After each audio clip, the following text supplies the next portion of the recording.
अस्सलाम वालेकुम जी, सुबह सवेरे पाकिस्तान में बहुत खुशामदीद। मैं हूँ शिफा यूसुफजई और मैं हूँ वैस मंगलवाला। मेरी तरफ से भी आप सबको अस्सलाम वालेकुम। खुदा का शुक्र है कि उसने हमें आज की सुबह देखना नसीब फरमाई। आज की सुबह का आगाज़ करने के लिए एक शेर आप इरशाद लोगों की नज़र, ठीक है, इरशाद कहें दोबारा। इरशाद ऐसे नहीं होता है इरशाद भाई, इनका मतलब ऐसा। चलो बोलो। नहीं तो अब मैं उसी जमाने में थोड़ी हूँ कि मैं कहूँगी इरशाद। नहीं, वो वाला इरशाद भी नहीं चाहिए। मैं कोई बादशाह, कोई सलीम, शहजादा सलीम तो नहीं हूँ ना यार। कल उससे कह रही इरशाद फरमाइए, ये वाला नहीं। और क्या, एक उस जमाने में पता नहीं लोग जरूरत से ज्यादा ही स्लो थे यार। मतलब थोड़ा जरा स्पीड बढ़ाएं, कोई तरक्की की तरफ जाए। कोई और काम नहीं था, आराम से, हर चीज धीमे। क्या कहा, दोबारा फरमाइएगा। हाँ, ये जितनी देर में दोबारा फरमाने की दरखास्त होती है अगले की कहानी खत्म हो जाती। लेकिन आजकल के जमाने में, वैसे उस वक्त तो नहीं, आजकल तो इसका कोई मिड लेवल निकाल ले ना। एक आपने कहा इरशाद लठमार इरशाद, जो इरशाद करने जा रहा हो उसका मूड ही ना बने कि यार मैं शेर क्यों सुनाऊं, इधर तो जाया हो जाएगा। नहीं, हम अच्छे तरीके से पुराना इरशाद। हाँ, तो दरमियान में कुछ लगा ले, मुनासिब कर ले इसको। इरशाद। हाँ, कुछ कार्रवाई करने की कोशिश की है, लेकिन वो स्पीड। और आज आप किसी मुशायरे में मत जाइएगा, ठीक है, वरना शायर बुरा मान जाएंगे। हाँ, मैं जिस मुशायरे में गई थी, बस एक ही मुशायरे में गई थी, उसके बाद हुकूमत ने मुशायरों पे पाबंदी लगा दी। नहीं, वो हुकूमत चली गई ना। अच्छा, फिर ठीक। सदर साहब के, आरिफ अलवी साहब के ऐवान सदर में हुआ था एक मुशायरा, जो कि फवाद चौधरी साहब ने बड़ा शायरों को जो है वो दाद देने के लिए होस्ट कराया था पीटीवी की जानिब से। उसके बाद फिर चरागों में रोशनी ना रही। फिर पनौती तो आप हुई ना। हो सकता है, कह सकते हैं। तो शिफा पनौती के लिए अर्ज किया है जी। हम सांप पकड़ लेते हैं बीनों के बगैर, हम सांप पकड़ लेते हैं बीनों के बगैर, फसलें भी उगाते हैं जमीनों के बगैर, फसलें भी उगाते हैं जमीनों के बगैर। फॉरेक्स में ट्रेडिंग करते होंगे। आगे बताती हूँ। कहाँ जाऊँ मैं, सांप पकड़ रहा हूँ, बीने बजा रहा हूँ, सब कुछ कर रहा हूँ। ओके। इसके एक तकद्दुस होता है, वो पामाल मत कीजिए, ठीक है। हम सांप पकड़ लेते हैं बीनों के बगैर, फसलें भी उगाते हैं जमीनों के बगैर। हम अहले करामात का लेकिन यारो, दिल ही नहीं लगता है हसीनों के बगैर। क्या करें। ये एक डिलेमा है। सारे काम कर लेते हैं, सही बात है, लेकिन दिल नहीं लगता हसीनों के बगैर। कहाँ से लाएं हसीन, कहाँ से लाएं, कहाँ ढूंढें, ये नहीं मिल रहे। मिलेंगे हैं, दुनिया में बहुत हैं। हाँ, लेकिन मिलेंगे। ढूंढना पड़ेगा, जरूरी है ढूंढना। नाजरीन, ये सादकैन का शेर था, ये सादकैन का। अच्छा जी, बिल्कुल। ये मैं कोई ऐसे कोई बसों के पीछे लिखी हुई शायरी नहीं सुना रहा हूँ आपको, आप हल्का ना ले मुझे। सादकैन साहब की शायरी है ये, बहुत बड़े पाकिस्तान के मायानाज। सादकैन का तो ताल्लुक ही नजर और मुसव्वरी खूबसूरती और उनसे था, बिल्कुल। वो तो फिर अशार भी गए उन्होंने, अशार भी गए, और उनकी जो कैलीग्राफी है वो तो देखने से ताल्लुक रखती है भाई, क्या कमाल। और वो जो मुराल्स उन्होंने बनाए हुए, म्यूरल्स बनाए हुए ऊपर छतों पे, और मतलब वो भी एक शाहकार नमूना है आर्ट का। आप कहें तो इरशाद। हाँ, ऐसे ठीक है जी। इरशाद न्यूज़ के लिए आप कहें इरशाद। 60 सेकंड न्यूज़। इरशाद। हम आपको 60 सेकंड्स में बताएंगे कि दुनिया में क्या हो रहा है। इरशाद। आहिस्ता। हमास इसराइल जंगबंदी का आज आखिरी रोज। हमास ने मजीद 13 इसराइली, 3 थाई और 1 रूसी शहरी को रिहा कर दिया। यमन के हौसियों ने एक और इसराइली बहरी जहाज अगवा कर लिया। कराची प्लाजा में आग लगने से 11 अफराद जहाँ बहक होने का वाकया, मुकदमा दर्ज। वजीर आला मोहसिन नकवी को लोग मोहसिन मानने लगे हैं, मुर्तजा सोलंकी। वजीर आजम नहीं, वजीर आला का उम्मीदवार हूँ, परवेज खटक। चीनी पुलिस का आला वफद 5 रोज़ा दौरे पर लाहौर पहुँच गया। हज दरखास्तों की वसूली की तारीख का ऐलान, ख़ातीन महरम के बगैर हज अदा कर सकेंगी। कौमी T20 टूर्नामेंट, बैट पर फ़लस्तीन का झंडा लगाने पर आज़म खान पर जुर्माना आयद।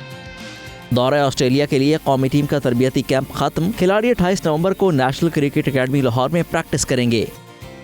यूरोपीय मुल्क बल्गारिया में शदीद बर्फबारी, निज़ाम जिंदगी मफलूज। जी, ये थी 60 सेकंड न्यूज़। और 60 सेकंड न्यूज़ के बाद अब चलते हैं और आपको बताते हैं कि ट्रेंडिंग स्टोरीज में क्या है भाई। दिखाइए भाई, सबसे पहली वीडियो, बड़ी ज़बरदस्त वीडियो मार्केट में आ गई है। किसकी? और ये वो वीडियो है जिसने तहलका मचा दिया है। ये है वीडियो जिसकी वजह से जो है वो सियासतदान मजबूर हो जाते हैं कि उनसे जो कहा जाए वो कर लें। जी बिल्कुल, होता है ना भाई। वीडियो आ गई, सियासतदान की वीडियो आ गई। बड़ी भाई ऐसी वीडियो है, होए होए होए होए होए दिखा भाई, दिखाएं। बहुत बड़ी पाकिस्तान की सियासतदान, अच्छा। बड़ी मारूफ और मकबूल शख्सियत, आप देखें वो कर क्या रही, ये देखें ये देखें कैच ये देखें कैच खेल रहे हैं, कैच खेल रहे हैं ये भाई। क्या तरीका है, ये क्या लगा के रखा हुआ है इस नहीं मुल्क तो में? कैच हाथों से ही ऐसे ही खेलेंगे। ये क्या तरीका है कार, फुटबॉल से कैच खेल हाँ, फुटबॉल से अब फुटबॉल तो पाँव से मारने वाली चीज होती है, ऐसे ना करें सही है। ये भाई सिलसिला, मैं ऐसे ही एक मजाक कर रहा था, ऐसे मरियम साहब नाराज ना हो जाए तो। हाँ, नाराज भी हो जाती है ये ना। मेड इन पाकिस्तान फुटबॉल है जी ये, और मेड इन पाकिस्तान फुटबॉल जो है वो सियालकोट।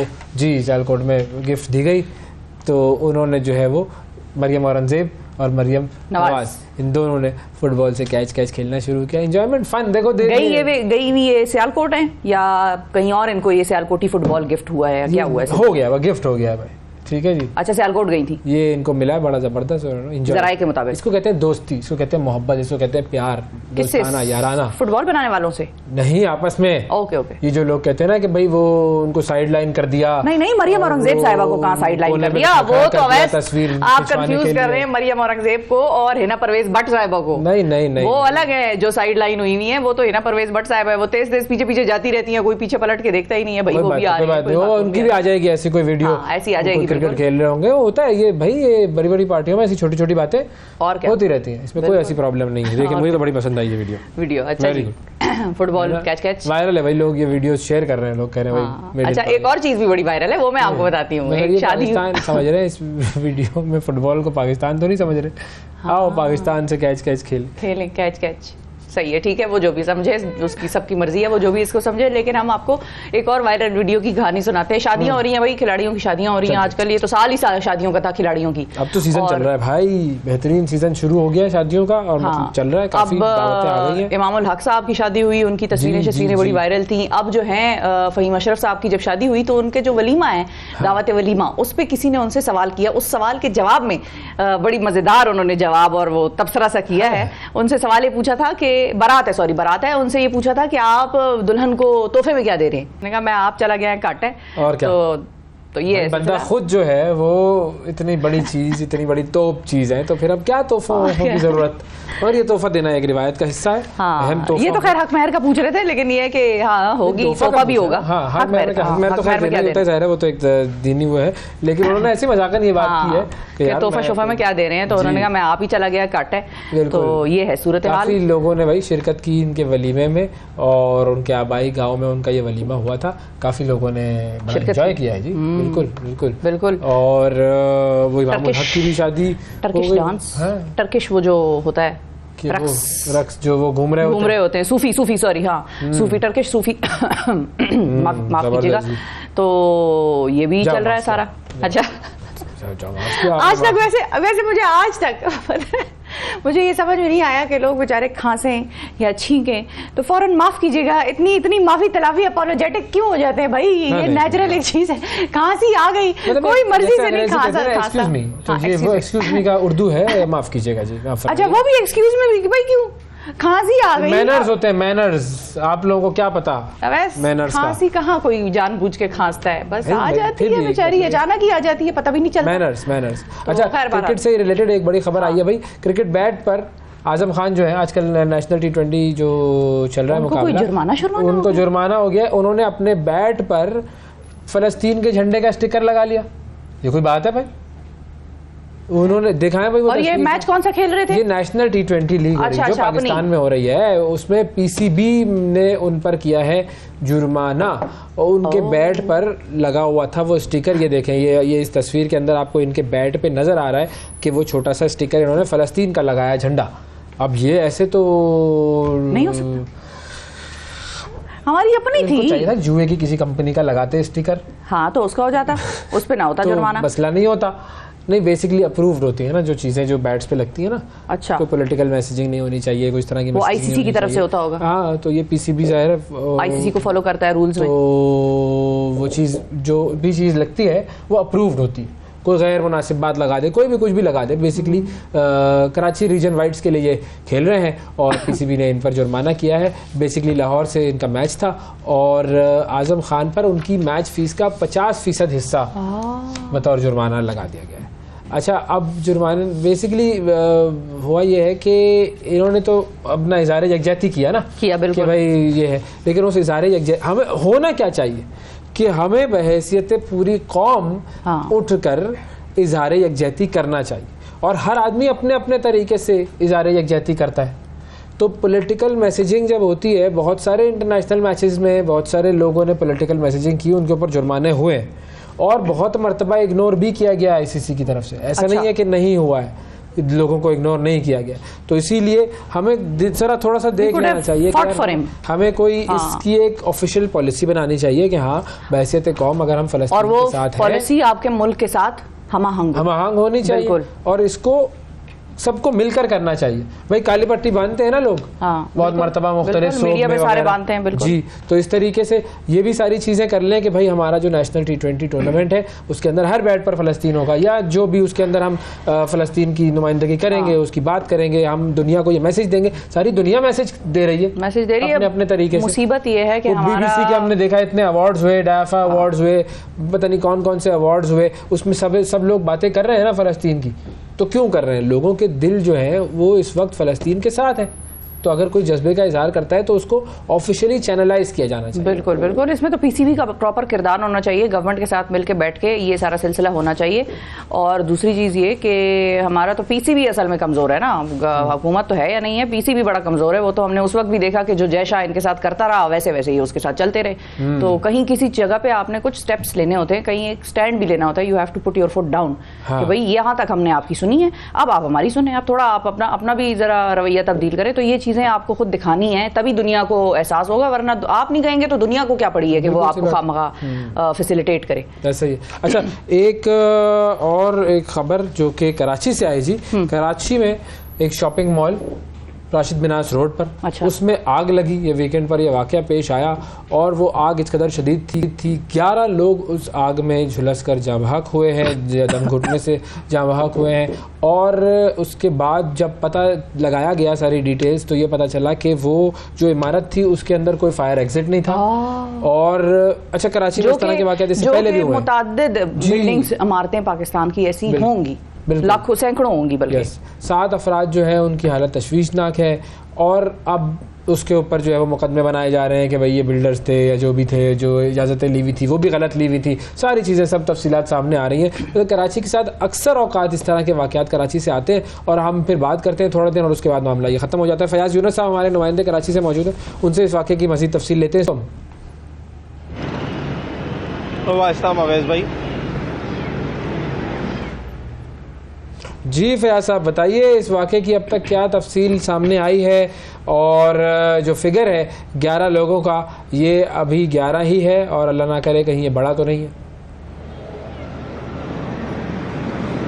देखिए अवैस, हफ्ते के रोज़ सुबह 6:20 पर आरजे मॉल जो राशिद बिनास रोड गुलिस्तान जौहर के करीब है, इसके छठे फ्लोर पर जनरेटर में आग लगने की इत्तला पर फायर ब्रिगेड यहाँ पर पहुँची। आग की शिद्दत बढ़ती गई जो देखते ही देखते तीसरे फ्लोर तक पहुँच गई। 2 स्नार्कल 6 फायर टेंडर्स ने इस तमाम तर ऑपरेशन में हिस्सा लिया।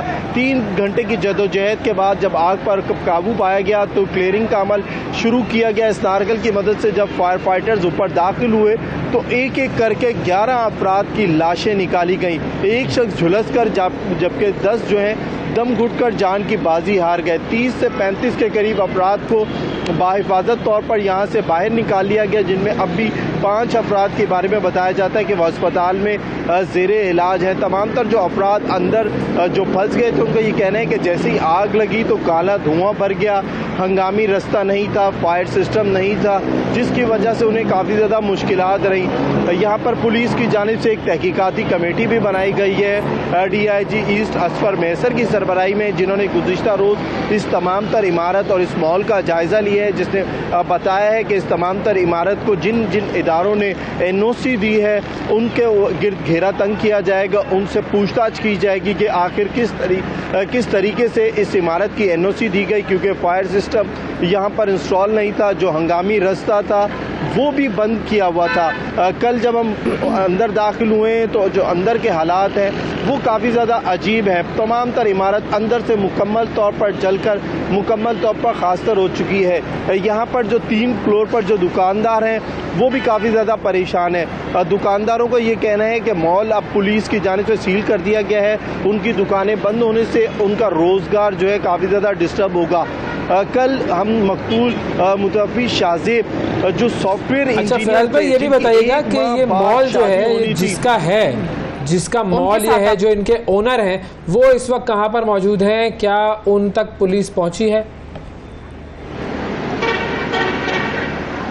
देखिए, अब तक इस मॉल के जो ऑनर हैं उन तक पुलिस नहीं पहुंची, ना ही वो इस तमाम तर हादसे के बाद अब तक मंजर आम पर आए हैं। यहाँ पर हमें सिर्फ और सिर्फ अगर दिखें तो जो दुकानदार हैं कल वो सिर्फ सामने आए हैं और उन्होंने बातचीत की है कि हमारी दुकानें बंद है, जिससे हमारा रोज़गार डिस्टर्ब हो रहा है, दुकानें खोली जाएं ताकि हम अपना रोज़गार चला सकें। लेकिन इस तमाम तर हादसे के बाद मालिक सफ़ाई हस्ती से मुकम्मल तौर पर गायब है। सिर्फ यहाँ पर मुतासरा फैमिली और जो सिक्योरिटी के गार्ड्स मौजूद थे वो हमें नज़र आए हैं। अब तक पुलिस की जानिब से तहकीकात तो शुरू कर दी गई है, लेकिन जो यहाँ पर जो इंतजामिया स्टाफ था उन क्योंकि जाहिर है ये बात आ रही है कि बिल्डिंग जो रूल्स रेगुलेशन थे उसके मुताबिक नहीं बनी हुई थी, फायर एग्जिट नहीं था, ये सारी चीज़ें थी गायब थी इसमें से। तो जिन्होंने अप्रूवल्स दिए थे, जो महकमे हैं उन बिल्डिंग्स के, बिल्डिंग कंट्रोल अथॉरिटी होगा गालिबन, और इसके अलावा 1-2 होंगे जो शहर का NOC देते हैं जब बिल्डिंग बनती है कोई उस बिल्डिंग के लिए। तो ये सारी जो महकमे हैं इनमें से किसी से बात हुई, किसी ने कोई नोटिस लिया, किसी ने कुछ कहा कि हम इस पे देखेंगे, फॉलो अप करेंगे, किसने इसको NOC दिया वगैरह वगैरह? देखिए, बिल्कुल इस तमाम तर तहकीकात के लिए, क्योंकि NOC जो दी गई है उसमें काफ़ी ज़्यादा बेज़ाब्तगियाँ पाई गई हैं, पुलिस की जानिब से एक तहकीकाती कमेटी बनाई गई है। इस वाक़े के फौरी बाद शारा फैसल थाने में कत्ल बिल सबब के दफात के तहत एक मुकदमा दर्ज किया गया है, जिसमें गफलत और लापरवाही का भी जिक्र किया गया है। तहकीकाती टीम अब तमाम तर इदारों से एक एक करके रब्ता करेगी, क्योंकि जो ये बिल्डिंग है 6 फ्लोर पर बनी हुई है और उसके जो ऊपर वाले 4 फ्लोर हैं वहाँ पर वेंटिलेशन का कोई सिस्टम नहीं है। अगर जो लगे हुए हैं फैंस, अगर बिजली चली जाती है तो वो फैंस भी काम नहीं करते। कल हफ्ते के दिन जब आग लगी तो अंदर धुआं इतना ज़्यादा भर गया था, जिसकी वजह से जितने भी लोग अंदर फंसे थे वो दम घुटने से 10 के करीब अफराद जान की बाजी हार गए। पुलिस अफसरान से बात हुई है तो उनका ये कहना है कि ये तमाम तर इदारे जिनकी जानिब से इनको NOCs फराम की गई थी, उनके अफसरान के बयानात लिए जाएंगे, चेक किया जाएगा किस तरीके से ये NOC हासिल की गई। कमिश्नर कराची ने भी नोटिस लिया था, उन्होंने इस इमारत का विज़िट करने के बाद ऐलान किया था कि कराची में जितनी भी इमारतें जिनमें फायर सिस्टम इंस्टॉल नहीं है, हंगामी अखराज का रास्ता नहीं है, इन तमाम तर इमारतों को बंद किया जाएगा। लेकिन जब भी कराची में ऐसा अफसोसनाक वाक़या पेश आता है, ये सारे तो ऐलानात हम जिंदगी भर में बचपन से जब से पैदा हुए हैं तब से सुनते आ रहे हैं। फाइनली मुझे ये बताइएगा फयाज भाई कि मेयर कराची जो है मुर्तज़ा वहाब साहब, वो क्यों बरहम है भाई? KMC को भी तो नॉमिनेट किया गया है ना मुकदमों में। देखिए, मेयर कराची कहते हैं कि तनकीद की जा रही है इदारों के ऊपर कि वो काम नहीं कर रहे, और उन्होंने एक मिसाल पेश की कि हफ्ते को रोज़ जब यहाँ पर आग लगी तो रेस्क्यू 1122 के एहलकारों ने बेहतर अंदाज में रिस्पांस किया, लेकिन रेस्क्यू 1122 के साथ यहाँ पर KMC थी, वो एक सवाल पर थोड़े से नाराज़ हो गए जब उनसे सहाफ़ियों ने सवाल किया कि मेमन गोट में डिप्टी मेयर के इलाके में एक और बच्चा जो है जान की बाजी हार गया गटर के नाले पर गिरने का। तो उन्होंने कहा तनकीद तो होती रहती है, लेकिन हम तनकीद के साथ साथ हम काम भी करते हैं, जिस पर उन्होंने काफ़ी ज़्यादा मिसालें भी दी हैं। ठीक है, बहुत शुक्रिया अदा करेंगे फयाज यूनुस साहब हमारे साथ मौजूद थे। काम भी करते हैं तय है भाई, काम तो करते हैं सब, वो काम नजर भी आते हैं बहुत सारे काम, लेकिन जहाँ नजर नहीं आएगा वहाँ तनकीद होगी सर।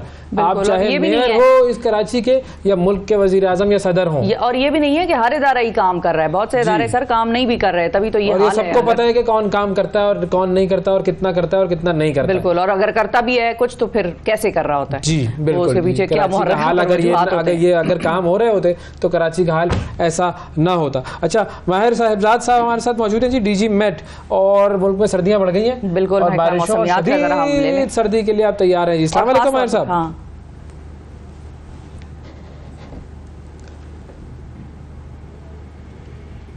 अस्सलाम वालेकुम साहिबजाद साहब। जी अच्छा, ये बताएं सर कि जो सूरत हाल है कराची की बारिशों की, उसके बारे में आपके पास अभी क्या अपडेट है? कराची की बारिश तो अब कराची में दोबारा जो है ना वो सिलसिला निकल गया हुआ है, बारिश का इम्कान नहीं है। लेकिन आज ऊपर हमारे जो हैं इस्लामाबाद या इससे कुछ ऊपर इलाके हैं वहाँ पे बादल हैं, और ये बादल भी अभी थोड़ी देर तक छट जाएंगे और इंशाल्लाह मौसम धूप निकल आएगी और मौसम फिर खुशगवार होगा। लेकिन लाहौर या उसके आसपास जितने भी इलाके हैं हमारे इंडस्ट्रियल सिटीज़ जो हैं वहाँ पे जो ये एक स्मोक का फिनोमेना बना हुआ है वो अभी कुछ दिन हमें थोड़ा तंग करेगा कि उसमें जो एयर क्वालिटी इंडेक्स है आज भी पाकिस्तान में लाहौर का जो है वो 378 ppm आ रहा है। तो ये चीज़ जो है अभी तक हमारे वो जो है वो ख़त्म होने के इम्कानात नहीं है, क्योंकि हवा नहीं चलेगी। तो जब तक हवा नहीं चलेगी तो ये सिलसिला जो है जो खबरें आ रही हैं कि सर्दी पड़ने लगी है। हाँ, तो बाकी देखें ठंड जो है वो अपना आस्ता आस्ता जोर जमा रही है। अभी तक तो टेम्परेचर जो है वो कम से कम जो है ना स्कर्दू आप कह सकते हैं कि -3 या 4 तक जा रहा है। और हमारे कराची के इलाके जो है वहाँ पे चूँकि गर्म है तो वहाँ पे टेम्परेचर जो है रात का वो तकरीबन 20 या इसके करीब होता है। तो जैसे आप नॉर्थ की तरफ चलते जाते हैं तो टेम्परेचर एक लेवल कम होना शुरू हो जाता है। इस्लामाबाद में आज रात का टेम्परेचर 9 डिग्री था, लेकिन कल आने वाले दिनों में थोड़ा सा और कम हो जाएगा, 1-2 डिग्री जो है वो फाल हो जाएगा। और शिद्दत जो है उसमें तो ये ज्यादा शिद्दत वाली सर्दी कब शुरू होगी? 30 ये सर्दी जो है वो ये है कि 30 या 1 दिसंबर को इस्लामाबाद तक को हल्की बारिश का इम्कान है। हमारे जो इंतहाई शुमाली इलाके हैं वहाँ पे बर्फ़बारी भी होगी, लेकिन उसके बाद थोड़ा सा और टेम्परेचर 1-2 डिग्री गिर जाएंगे। यानी आप कह सकते हैं कि इस्लामाबाद में टेम्परेचर 3-4 डिग्री तक आ जाएगा। तो इस तरह उसका इम्पैक्ट हमारे साउथ में भी होता है कि थोड़ा सा टेम्परेचर जो है वो फॉल करना शुरू हो जाएगा। आगे आने वाले दिनों में ठंड बढ़ने के इम्कानात ही हैं, ऐसी कोई बात नहीं है, क्योंकि सीज़न है और आपके दिन अभी तक छोटे हो रहे हैं। तो ये सिलसिला चलता रहेगा। जनवरी में फिर बढ़ने का इम्कान आपको पता है ये फिर थोड़ी सी नमी हमारे साथ मौजूद थे और बात कर रहे थे मौसम के हवाले से। नाज़रीन वक्फा लेंगे, वक्फे के बाद दोबारा हाजिर होते हैं, हमारे साथ रहिएगा। सुबह सवेरे पाकिस्तान, सुबह सवेरे पाकिस्तान, सुबह सवेरे पाकिस्तान। वेलकम बैक जी। पेट्रोल हो गया है डाढा महंगा, महंगाई हो गई है 1 तारीख को। सर अभी तो कहानी ये भी चल रही है कि बजाय 15-15 दिन पेट्रोल की कीमत बढ़ाई जाए, हफ्ते बाद हो जाए। खैर इसकी मंजूरी अभी नहीं दी है, दरखास्त अलबत्ता इसकी आ गई थी, महकमों को मौसूल हो गई थी। उन्होंने कहा भाई आपका दिमाग तीसरे दिन करने की दरखास्त देते, वो कहते हैं नहीं 1 हफ्ते में कर लो। हाँ 1 हफ्ते में कर। नेगोशिएशन जो है वो अलग है। तो पेट्रोल बचाने और पैसे बचाने और महीने का खर्चा तरीके से चलाने का जो एक बचत प्रोग्राम होता है उसमें एक नया आइडिया मुतारिफ हुआ। और वो आइडिया कौन लेकर आए? खातून लेकर आई। खवातीन की मुश्किलात का तो बड़ा जिक्र किया जाता है पाकिस्तान में, लेकिन इन्हीं मुश्किलात से किस तरह खवातीन मुकाबला करती हैं और कैसे इनोवेटिव तरीके से नए नए आइडियाज़ लेकर अपने मसाइल को हल करती हैं और मिसाल बनती हैं सारी दुनिया के लिए, वो होती हैं पाकिस्तानी खवातीन। और आज एक ऐसी खातून की हम बात कर रहे हैं आपके सामने कि जिन्होंने जो पेट्रोल वाला मसला जिसका जिक्र किया, और क्योंकि खानदान में घर में किचन जो है वो खवातीन चलाती हैं ज्यादातर, उन्हीं से सवाल जवाब होता है। उनकी अकाउंटेबिलिटी होती है कि भाई 6,000 रुपए थे तो 5,800 क्यों बचे, 5,500 बचने चाहिए थे पीछे, या खत्म होने चाहिए थे, पीछे 500 बचता। खैर बहरहाल वो जो सारी मैनेजमेंट है बजट की, उसमें भी बड़ा कलीदी किरदार होता है खवातीन का। तो हलीमा सादिया साहिबा हमारे साथ मौजूद है जी। और हलीमा सादिया साहिबा ने क्या इनोवेशन की? उन्होंने ये किया कि अपने घर से अपने काम पर जाने के लिए उन्होंने स्केट्स का इस्तेमाल करना शुरू कर दिया। ये कमाल काम कर दिया। उन्होंने कहा भाई पेट्रोल की बचत करो, कोई ट्रांसपोर्टेशन का मसला नहीं है, स्केट्स पे जाओ, स्केट्स पे आओ। ज़बरदस्त बेहतरीन काम किया हलीमा साहिबा ने। ये क्या काम किया, कैसे किया, इनसे ही बात करते हैं। अस्सलाम वालेकुम। वालेकुम सलाम। कैसी हैं आप? जी शुक्र भाई अल्हम्दुलिल्लाह। सबसे पहले तो सलाम है आपको कि आपने ये जबरदस्त काम किया। तो ये बताइए कि ये कैसे कब आपने?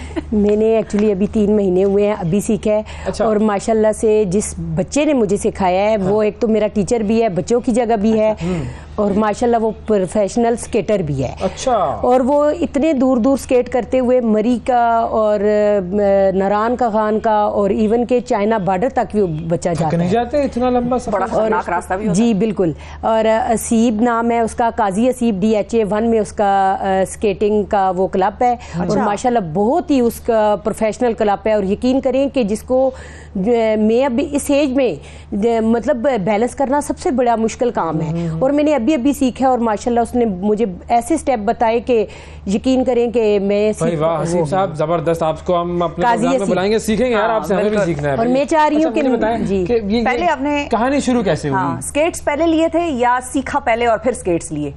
मैंने एक्चुअली ये जो जिस बच्चे से मैंने सीखा है इसकी मैं वीडियोस देखती होती थी टिकटॉक पे।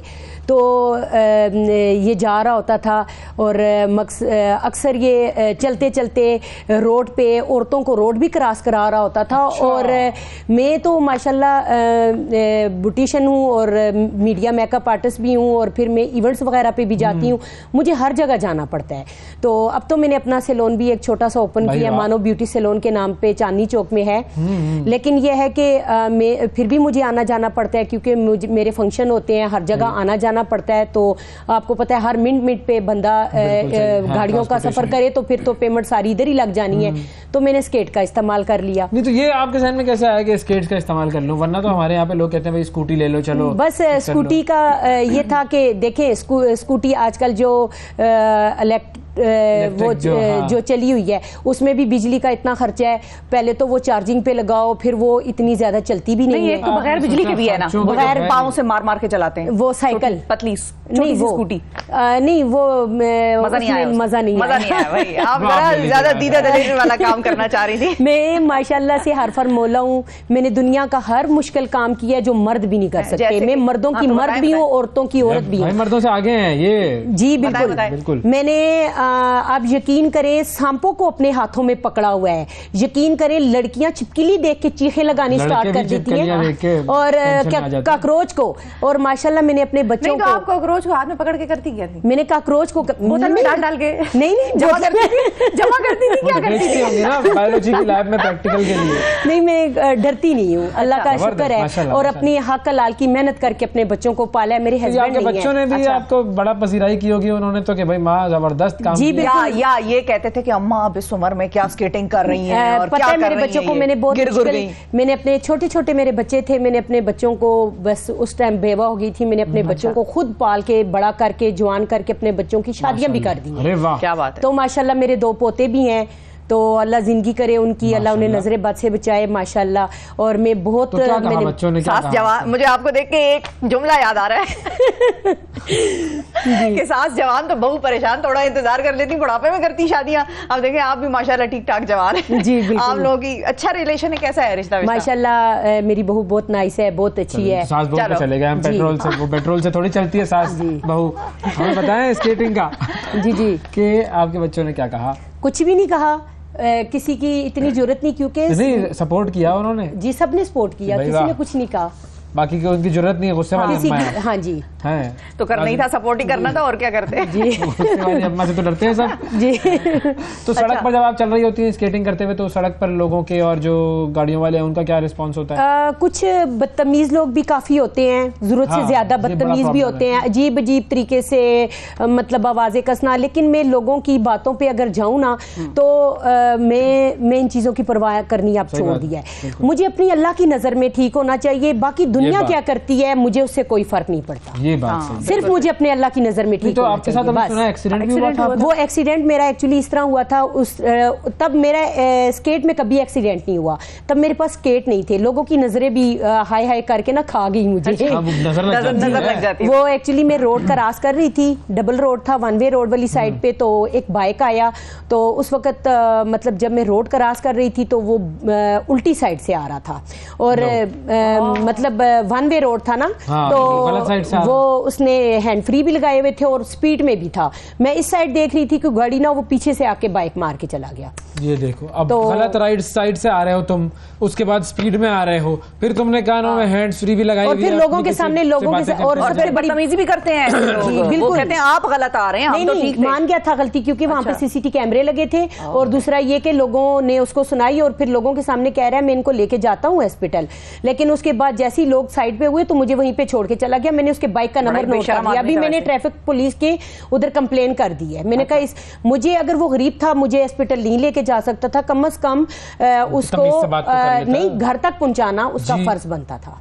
बिल्कुल सही है, बिल्कुल ऐसा ही है। सही है। तो मोहल्लेदार वगैरह क्या कहते हैं? वो तो आंटियां कहती होंगी सानू भी सिखाओ। जी, मुझे देख के इस फील्ड में काफी औरतें आई हैं, और माशाल्लाह से कल DHA 1 में असीब के पास एक लेडीज आई हैं, उसके भी बच्चे माशाल्लाह काफी बड़े हैं, उसके हस्बैंड उसे खुद छोड़ के गए हैं, कह रहे हैं कि माशाल्लाह अगर ये कर सकती है तो आप भी करें, तो अपने मोटापे को कम करें। अब लड़कियां बहुत सारी औरतें ऐसी हैं कहती हैं हमारा मोटापा है, मैंने कहा स्केटिंग शुरू कर दो, मोटापा खत्म हो जाएगा। कौन से रूट्स पे वैसे जाती हैं? मैं जब जहाँ पे ज्यादा चौड़ाई होती है ऊपर की तरफ वहां नहीं जाती, क्योंकि वो खतरा होता है ना। अभी मैंने सीखी, अभी इतनी तो नहीं हुई हूँ, लेकिन शुक्र है कि रोड पे तो चलाती हूँ। ये है कि वहां नहीं जाती जहाँ ज्यादा खतरा होता है, वहां नहीं जाती है। रावल रोड से बैरिया फेस 8 तक जाती हूँ, सीधा रास्ता है। जहाँ पे इवेंट्स वगैरह होते हैं वहां चली जाती हूँ। इवेंट्स यानी कि मेरे सैलून के जो इवेंट्स हैं, तो हर जगह आपको पता है हर दिन में मुझे 2-3 जगहों पे तो लाजमी जाना पड़ता है। तो जाहिर सी बात है जी।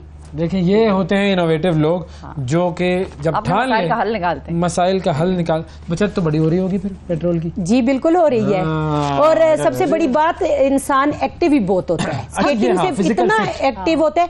अब अगर मैंने स्केट नहीं पहने ना, तो पहले मैं थोड़ा सा सीढ़ियाँ चढ़ती थी, मेरा सांस फूल जाता था और थकावट फील होती थी। अब मैं बगैर स्केट के भी मीलों चली जाती हूँ, मुझे फील ही नहीं होता भाई मैं इतनी मील मतलब चढ़ भी गई हूँ, सीढ़ियाँ भी इतनी चढ़ ली, कुछ फर्क नहीं पड़ता। कितनी देर के बाद स्केट करने के बाद थक जाती हैं? मैं थकती ही नहीं हूँ। पहले जब शुरू में स्केटिंग सीखी थी तो थोड़ी देर पहनती थी, मुझे पाँव में पेन शुरू हो जाता था, लेकिन अब ना पहनूं तो पेन शुरू होता है। बैलेंस कैसे रखते हैं? मुझे तो आज तक समझ नहीं बैलेंस इसका रखना आ जाए तो बस समझे कि आप। ये वो ब्लेड स्केट्स हैं या आगे 2 पहिए और पीछे 2 पहिए? नहीं, मेरे हैवी वाले जो एक ही लाइन में पहिए लगे होते हैं वो वाले, वो ज्यादा मुश्किल है नाज़रीन, बहुत मुश्किल है, क्योंकि उसका बैलेंस बहुत मुश्किल है। दूसरे वाले तो 2 पहिए आगे हैं 2 पीछे हैं, तो आपके पाँव को स्टेबिलिटी मिल जाती है।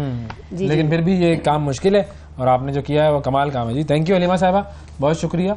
आप हमारे लिए भी और बहुत सारी खवातीन के लिए मिसाल है। मुझे पूरा यकीन है कि ये खवातीन जब हमारा सेगमेंट देख रही होंगी ना, उनमें से बहुत सारी अब पहुंचेंगी स्केटिंग सीखने के लिए। जी बिल्कुल ऐसे ही। थैंक यू जी। नाज़रीन ये देखें जी, ये है मिसाल खवातीन, और इसीलिए हम कहते हैं ना भाई अमेजिंग पाकिस्तानीज़ ये लोग हैं, इनको हम सामने लेकर आते रहेंगे। वक्फा लेते हैं, वक्फे के बाद दोबारा मिलते हैं।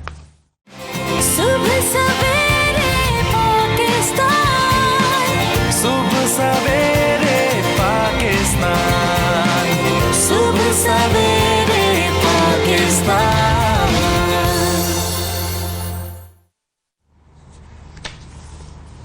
वेलकम बैक जी। कुछ फ़लस्तीन के हवाले से बात करते हैं। फ़लस्तीन में जो फैसला आया, जो कि कतर की मीडिएशन से वो तय पाई सिचुएशन के भाई सीज फायर करना है, और ट्रूस का ऐलान कर दिया गया। 4 दिन का एक आर्जी सीज फायर किया गया। बिल्कुल आर्जी सीज फायर के अंदर जो है वो कैदियों का तबादला भी हुआ। फिर उसके बाद इसराइल की तरफ से कुछ मिसाइल भी आए, कुछ बमबारियां भी की गई इसराइल की तरफ से। वो उन्होंने सीज फायर को सीज फायर बेसिकली समझा ही नहीं है। लेकिन ये है कि सीज फायर फिर भी जिस भी तरह का जैसा भी हुआ, 3 दिन गुजर गए उस सीज फायर को। अच्छा, सरफराज खान साहब हमारे नुमाइंदे लिबनान से हमें ज्वाइन कर रहे हैं, उनसे ज़रा पूछते हैं कि जी ताज़ा तरीन सूरत हाल है क्या और ओवरऑल सिचुएशन क्या रही। जी सरफराज बताइए। जी बिल्कुल, इसराइल फ़लस्तीन की जो आज सूरत हाल है ताज़ा तरीन, उसके हवाले से अगर बात की जाए तो जो जंग बंदी है उसके मस्बत नताइज जो हैं वो सामने आए हैं। दोनों तरफ से जो मुआहदे किए गए थे उस पर जो है वो अमल दरामद होता हुआ दिखाई दिया। इसराइली साइड की जानिब से भी जो कैदी थे उनको रेड क्रॉस के हवाले किया गया, और जो हमास की साइड से जो कैदी थे उनको इसराइली हकाम के हवाले किया गया। फुटेज में भी आप देख सकते हैं कि जब इसराइली साइड से आने वाले फ़लस्तीनी कैदी अपने घरों पे पहुंचते हैं, उनका बड़ा वालिहाना इस्तकबाल किया जाता रहा है। उनको जो है वो हार पहनाए गए, नारे तकबीर के जो नारे थे वो बुलंद होते रहे और खुशी का इजहार किया जाता रहा। दूसरी साइड पे जो नुकसानात हुए हैं उनका तखमीना जो है वो लगाया जा रहा है, कितनी शहादतें हुई, कितनी इमारतें मखदूश हुई।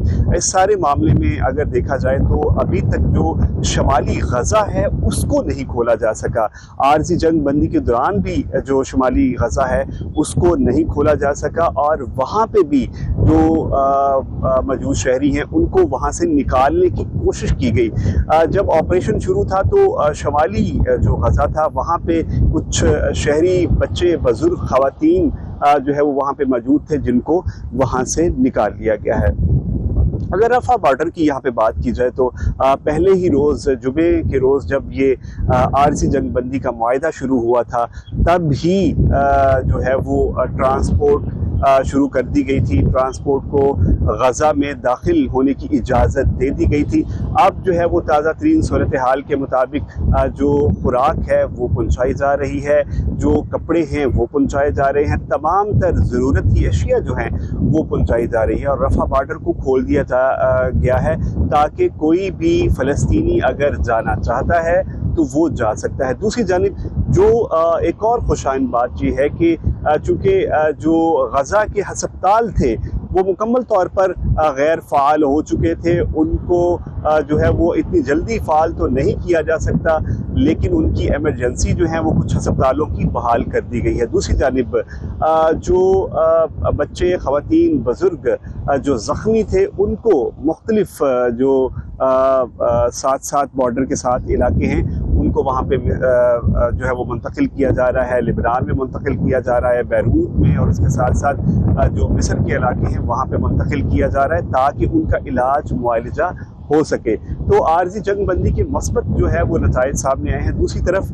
जो कतरी इंतज़ामिया हैं उनके सहाफ़ियों के साथ भी जब हमारी बात हुई तो उनका ये कहना था कि कतर इंतज़ामिया ये चाहते हैं कि आरजी जंग बंदी जो है वो मुस्तकबिल में भी जो है वो एक ऐसा मुआहिदा तय पाया जाए कि मुस्तकिली जंग बंदी जो है वो हो सके ताकि जो सिविलियन हैं वो बच सके, नुकसानात ना हो सके। तो इस तमाम तर मामले पर जो है वो अभी गौर चल रहा है और अगर मुस्तकिली जंग बंदी होती है तो एक बहुत बड़ा जो है वो मुस्बत नतीजा सामने आएगा। जी बहुत शुक्रिया सरफराज साहब हमारे साथ मौजूद थे जी, और अल्लाह करे ये मुस्तकिल जंगबंदी हो, क्योंकि इसराइल की तरफ से तो जो बयान आया है वो ये आया है कि 4 दिन, यानी कि आज चौथा दिन है, आज चौथा दिन जब खत्म होगा तो उसके बाद हम दोबारा से उस ऑपरेशन का आगाज कर देंगे। वो जो बेसिकली वो तो कहते हैं कि जी हमारा फौजी ज़मीनी ऑपरेशन है, मैं उसको कहता हूँ जी ये जेनोसाइड ऑपरेशन है या ये कत्ल गारत का और नस्ल कशी का ये ऑपरेशन जो है ये इसराइल फिर से शुरू कर देगा और फिर से दुनिया वैसे ही देख रही होगी उनको और कोई कुछ नहीं कर रहा होगा। जो है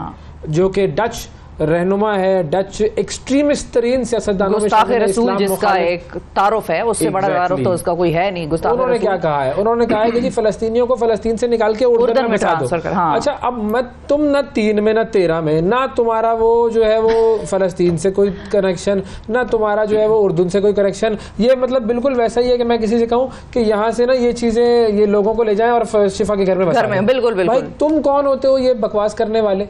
तुम्हारी क्या औकात है कि तुम ये बातें करो? तुम अपने मुल्क की बात कर लो कि हाँ भाई चलो फ़लस्तीनियों को या इसराइलियों को बसा लो। अगर तुम्हें उनसे इतनी हमदर्दी है तो तुम कहो कि जी मैं इसराइल वालों को, इसराइलियों को, जो यहूदी, जो साइनिस्ट यहूदी हैं, उनके लिए मैं अपना एक शहर खोल देता हूँ। अपना हमारे घर में वो आके बस ये काम दूसरों के घरों में फैसले करने वाले तुम कौन? बिल्कुल बेवकूफ़ आदमी हो। तो इसने ये बातें की और ये कहता है कि जी फ़लस्तीनियों को उनके वतन का कोई हक नहीं है जी, और इसराइल को वो सारी ज़मीन दे दी जाए। तो इस तरह के एक्सट्रीमिस्ट नजरियात वाले लोग हैं। अब तो ये इलेक्शन जीत गया, ये डच इलेक्शन में क्या करेगा, पता नहीं वहाँ पे क्या करेगा। लेकिन बहरहाल मुद्दा इसका यही है कि मुस्लिम शुड गेट आउट, अपने मुल्कों से निकल जाएं, दर बदर की ठोकरें खाएं और तुम लोग आके उन ममालिक में हुकूमतें करो। ये कि Muslim should get up, Muslim should think कि ये सारी दुनिया क्या कर रही है and we should get up, we should stand on our own feet और हम देखें कि हमें क्या करना है अपने लिए। बिल्कुल बिल्कुल। तो इसी हवाले से अब मजीद भी हम आपको वक्तन फवक्तन आगाह करते रहेंगे कि फ़लस्तीन में क्या सूरत हाल है। रोज़ाना हमारे प्रोग्राम में एक खास जो सेगमेंट है वो फ़लस्तीन के हवाले से हमेशा रहा है और होता है और आगे भी होगा। एक वक्फे की तरफ बढ़ना है, वक्फे के बाद वापस आते हैं तो आपसे दोबारा मिलते हैं। Stay with us. सुबह सवेरे पाकिस्तान, सुबह सवेरे पाकिस्तान, सुबह सवेरे पाकिस्तान।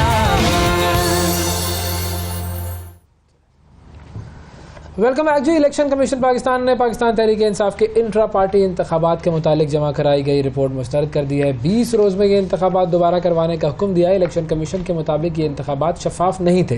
अब PTI ने जून 2022 को ये रिपोर्ट जमा कराई थी। इलेक्शन कमीशन ने PTI के इंट्रा पार्टी इंतखाबात के मुतालिक 13 सितंबर को फैसला महफूज किया था। 23 नवंबर को सुनाया गया है। अच्छा, नून लीग और PTI के अलावा 16 दीगर जमातों को भी शो कॉज नोटिस जारी किए गए थे, ताहम उन पर कोई कार्रवाई सामने नहीं आई। अब PTI ने ECB पर जो तसब्बुब का इल्ज़ाम लगाया है, जो हमेशा वो बात करते हैं, अब इससे पहले क्या कभी ऐसा हुआ है कि किसी जमात के इंट्रा पार्टी इंतखाबात को मुस्तरद किया गया हो? PTI अब करेगी क्या? PTI के पास ऑप्शन क्या है? इस हवाले से हम बात करेंगे। हमारे साथ मौजूद हैं जी लाट के सदर जनाब अहमद बिलाल महबूब साहब जी, उनसे बात करते हैं। अस्सलाम वालेकुम सर। वालेकुम अस्सलाम। बहुत शुक्रिया सर, बहुत शुक्रिया, आपने वक्त निकाला प्रोग्राम के लिए। सबसे पहले तो हमें ज़रा बुनियादी गाइडेंस दे दें कि इंट्रा पार्टी इलेक्शंस जो हैं वो क्या होते हैं और ये पार्टी के लिए क्यों ज़रूरी होते हैं, और कानून जो है हमारा इस हवाले से क्या कहता है? जी बहुत शुक्रिया। देखिए, जो इंट्रा पार्टी इलेक्शन होते हैं वो बुनियादी तौर पे उस पार्टी के कॉन्स्टिट्यूशन के मुताबिक होते हैं, और वो कॉन्स्टिट्यूशन जो भी लेटेस्ट होता है वो पार्टी की जिम्मेदारी है कि वो इलेक्शन कमीशन के पास पहुंचाए, ताकि इलेक्शन कमीशन के पास अपडेटेड कॉपी ऑफ कॉन्स्टिट्यूशन मौजूद हो। उसके अंदर कोई अमेंडमेंट भी अगर हो तो कानून के मुताबिक ज़रूरी है कि वो 15 दिन के अंदर इलेक्शन कमीशन को पहुंचा दी जाए, ताकि उस अमेंडेड कॉन्स्टिट्यूशन के मुताबिक फिर वो इलेक्शन कमीशन देखेगा कि उसकी कार्रवाई हो रही है नहीं हो रही। तो उस कॉन्स्टिट्यूशन में यह दिया होता है कि जो इलेक्टेड लोग हैं उनकी मुद्दत कितनी है, 4 साल है, 5 साल है, 3 साल है, और वो किस स्टेज पे इलेक्शन होंगे, और उनका इलेक्टोरेट कौन होगा, वोट देने वाले कौन होंगे। ठीक है। तो ये सारी बातें जब कॉन्स्टिट्यूशन के जरिए इलेक्शन कमीशन के पास पहुंच जाती हैं, तो फिर जब वो देखता है कि 4 साल हो गए हैं इसके इलेक्शन को और मुद्दत पूरी हो गई है और इलेक्शन नहीं हुआ, और बाय द वे इलेक्शन भी 7 दिन के अंदर जब हो जाए, तो 7 दिन के अंदर ज़रूरी है कि पार्टी का जो इलेक्शन कमिश्नर है वो नताइज से इलेक्शन कमीशन को आगाह करे। ठीक है। तो अगर वो 7 दिन में आगाह नहीं होता इलेक्शन कमीशन, तो फिर वो एक रिमाइंडर देता है, और फिर यूँ एक प्रोसेस ट्रिगर होता है जिसके ज़रिए से पार्टी के बारे में कोई तादीबी कार्रवाई भी हो सकती है, जिसकी इंतहा ये है कि उसको जो सिंबल मिला होता है वो उसका कन्फिस्केट हो जाता है या वो उससे ले लिया जाता है। अब वो पार्टी अपने सिंबल पे इलेक्शन नहीं लड़ सकती। तो ये उसका मुख्तसर अजमाली सा जायजा है। ठीक है। अब जरा आ जाते हैं जो इलेक्शन कमीशन ने PTI के हवाले से फैसला दिया है, उसकी तफसील क्या है? PTI ने ऐसा क्या किया था कि जिस पर ये फैसला लिया गया इलेक्शन कमीशन की तरफ से? देखिए, PTI का कुछ मामला ये है कि मैंने थोड़ी सी फिर तहकीक की और मैंने इस ऑर्डर को भी पढ़ा जी। तो ये है कि PTI के जो ऑफिस बेरर्स थे या उनके इलेक्टेड इंस्टीट्यूशंस थे, जैसे नेशनल काउंसिल है या एग्जीक्यूटिव कमेटी है, उसकी मुद्दत 13 जून 2021 को ख़त्म हो गई थी। अच्छा, 21 में? ओके, ठीक है, 2021 में जी। तो इलेक्शन कमीशन ने फिर उन्हें कहा था कि आप इलेक्शन क्यों नहीं करवाए। तो उन्होंने कहा आजकल कोविड का ज़माना है, लोगों को इकट्ठे करना मुश्किल है, तो आप हमें एक्सटेंशन दे दें। तो इलेक्शन कमीशन ने फिर उन्हें 1 साल की एक्सटेंशन दे दी थी। अच्छा। 2022 तक, जून 2022 तक। लेकिन जब जून 2022 में भी इलेक्शन नहीं हुए, तो फिर इलेक्शन कमीशन ने उनको रिमाइंडर्स दिए, और फिर उन्होंने इलेक्शन से मुतल्लिक मालूमात इलेक्शन कमीशन को दी तो सही है, लेकिन वो मालूमात मुकम्मल नहीं थी। अच्छा। तो बार बार ये कॉरेस्पॉन्डेंस चलती रही कि भाई आपकी मालूमात दें कि कितने उम्मीदवार थे, किस उम्मीदवार को कितने % वोट मिले, ये सारी मालूमात देनी होती हैं। और वहाँ पे जो लोग मौजूद थे उनकी अटेंडेंस क्या थी, जो लोग मौजूद थे उनके नाम और उनकी CNIC की कापीज दीजिए। तो ये मालूमात उन्हें नहीं दी गई। ओके। जब एक मौके पे ये रिमाइंडर की बात आगे चली गई और अब तीसरा चौथा रिमाइंडर हो गया, तो फिर पीटीआई ने उन्हें बताया कि जी हमारा कॉन्स्टिट्यूशन जो है वो तब्दील हो गया है। अच्छा, अब हमारे कॉन्स्टिट्यूशन में इलेक्शन जो है वो आम मेंबर नहीं करेंगे बल्कि नेशनल काउंसिल करेगी। अच्छा, और उसके लिए सीक्रेट बैलेट नहीं होगा बल्कि हाथ उठा के लोग उसका इजहार करेंगे। ओके। तो उन्होंने कहा भाई आपने तो ये हमें अमेंडमेंट बताई नहीं थी, तो अगर ये अमेंडमेंट हुई भी थी तो फिर बताइए कब हुई थी मीटिंग और कितने लोग उसमें शरीक थे नेशनल काउंसिल के। तो इन सारी बातों का कोई तसल्ली बख्श जवाब इलेक्शन कमीशन के बकौल उन्हें नहीं मिला। अच्छा। और बिलाखिर फिर एक मौके पे उन्होंने कहा कि हम ये अपनी अमेंडमेंट्स जो हमने आपको दी हैं और ये जो हमने नतायज आपको बताए हैं हम इनको विड्रॉ करते हैं। अच्छा, फिर पीटीआई ने विड्रॉ कर लिया। तो वो विड्रॉ हो गए। फिर दोबारा पीटीआई के वकील उनके पास आए और उन्होंने कहा कि नहीं हम सारी चीज विड्रॉ नहीं कर रहे, हम सिर्फ एक अमेंडमेंट विड्रॉ कर रहे हैं। सही है। तो बिलाखिर ये आखिरी बात ये हुई कि अच्छा भाई फलान डेट को अब ये आपकी आखिरी हमारे साथ आप आके आर्ग्यूमेंट दे दें। उस आर्ग्यूमेंट में भी जो उन्होंने आके बताया वो तसल्ली बख्श नहीं था बकौल इलेक्शन कमीशन के। चुनाचे फिर उन्होंने फैसला महफूज कर लिया और बिलाखिर ये 23 नवंबर को ये फैसला उन्होंने जारी कर दिया, जो तकरीबन 3.25 महीने की डिले के साथ फैसला महफूज जब हुआ था तो 3.25 महीने की डिले के बाद ये फैसला जारी किया, जिसमें उन्होंने कहा कि साहब आपने जो हमें चीज़ें बताई हैं उसके मुताबिक तो लगता है इलेक्शन हुआ ही नहीं है, और अगर हुआ भी है तो उसकी कोई तफसीलात हमारे पास नहीं है। आपने अपने कॉन्स्टिट्यूशन की भी पासदारी नहीं की, उसके मुताबिक भी इलेक्शन नहीं कराया, तो अब आप दोबारा इलेक्शन करवाइए। तो ये उसका जो बैकग्राउंड है जो मैंने उस 12 सफ़े के फैसले में पढ़ के आपको आपने हमें घोल के पिला दिया सर, बड़ा डिटेल में आपने बड़ा अच्छा एक्सप्लेनेशन आपने दी है। उम्मीद है कि लोगों को भी समझ आ गया होगा कि कहां पर किस तरह की कॉरेस्पॉन्डेंस जारी रही over the passage of time. अच्छा, अब आ जाते हैं कि ये जो 20 दिन का सिलसिला है सारा, क्या पीटीआई इंट्रा पार्टी इलेक्शंस 20 दिन में कराना पीटीआई के लिए प्रैक्टिकली पॉसिबल है? क्योंकि अभी की जो हालत है उस पार्टी की वो ये है कि आधे जेल में है, आधे छुपे हुए हैं, आधों पे पर्चे कटे हैं। तो ये क्या प्रैक्टिकली अभी पार्टी के लिए पॉसिबल है 20 दिन में कराना इलेक्शन? देखिए, ये बड़ा मुश्किल तो ज़रूर है, क्योंकि आपने सही कहा कि उनके ऑफिस बेरर्स या तो जेल में हैं या रूपोश हैं, वो फ्रीली मूवमेंट भी नहीं कर सकते कहीं, और कहीं मीटिंग भी तलब नहीं कर सकते। मीटिंग आपको पता है जो कोर कमेटी की जब बुलाते हैं या एग्जीक्यूटिव कमेटी की बुलाते हैं तो पता ही नहीं होता कहाँ मीटिंग हुई है, वो उसे खुफिया रखते हैं क्योंकि उन्हें डर है कि हम मीटिंग करेंगे तो वहाँ छापा डाल के वो उन्हें गिरफ्तार कर ऑनलाइन का सिलसिला आप तो। और उमर अयूब साहब जो पार्टी के सेक्रेटरी जनरल हैं, उनकी तरफ से मालूमात सामने आ चुकी हैं अखबारों में कि अपने वालिद की तदफीन के मौके पर भी वहाँ पे उन्हें गिरफ्तार करने की कोशिश की गई थी, जो कि हमारे कल्चर में एक बहुत ही मायूब बात है और ऐसे होता नहीं है। बिल्कुल। लेकिन बहरहाल अगर ऐसा हो सकता है तो फिर मीटिंग के दौरान गिरफ्तारी तो बहुत ही आसान है और मुमकिन है। तो इसलिए आपकी बात सही है, लेकिन ये एक इम्कान है जो कि उनके कॉन्स्टिट्यूशन में इस बात की पाबंदी नहीं है कि वो ऐसा नहीं कर सकते कि वो अपने मेंबर्स से ऑनलाइन वोटिंग करवा लें। अच्छा। और ये कि उम्मीदवारों से नॉमिनेशंस तलब करें, और ऐन मुमकिन है कि इन हालात पे उनके साथ मेंबर्स में से कोई मुकाबला करने के लिए आए ना, और वो जो लोग हैं बिला मुकाबला मुंतखब हो जाएं। तो इस लिहाज से ये मुमकिन है कि बिला मुकाबला भी हो सकते हैं और ऑनलाइन भी ये वोटिंग करवा सकते हैं। वरना इनकी मेंबरशिप कोई 40 लाख के करीब मेंबर है, उससे भी ज़्यादा है गालिबन।